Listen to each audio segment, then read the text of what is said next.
ગત તારીખ 10/9/2024ના દિને ધરમપુર ખાતે ગેટકોના આઉટસોર્સિંગના 66 કિલોવોલ્ટ પાવર હાઉસના કર્મચારીઓ એન્જિનિયરો ધરણા પર બેઠા હતા।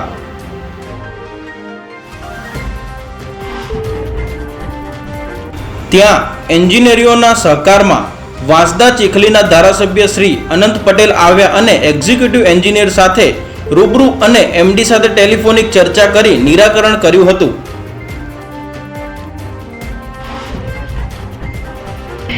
2 મહિનાથી સેલેરી નથી મળી। 16 તારીખથી આપણે સ્ટ્રાઇક પર છે, એ છતાં બી રજૂઆત કરતા જ છે।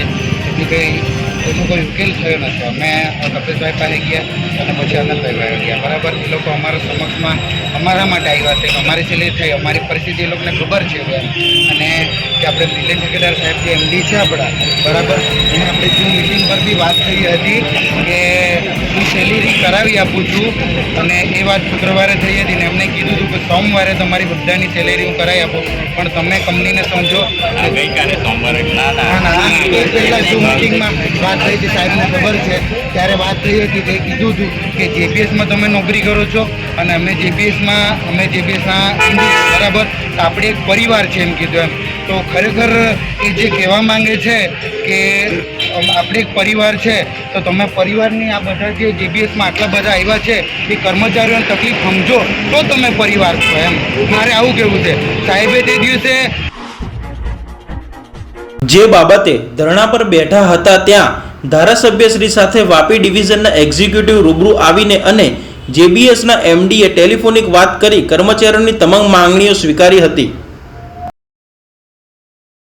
वहाँ तक गांव से वहाँ तक जाने का पैसा, पेट्रोल का पैसा भी नहीं है। हाँ जी,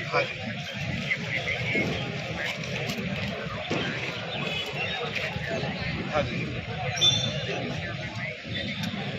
हाँ, हाँ जी।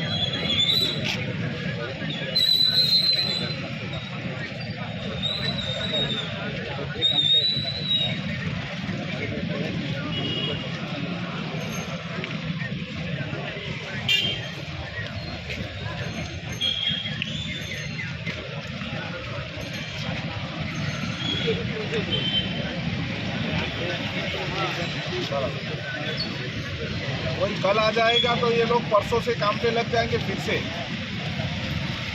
हाँ, लेकिन ये तो गांव में रहते हैं, इनके पास यहाँ से कैसे वहाँ तक जाने के लिए पैसा भी नहीं होगा। हाँ, और कोई लोगों की क्या लोन चल रही है छोटी बाइक की, वो उसका पैसा ही बाकी है तो वो भी खींच जाएगी।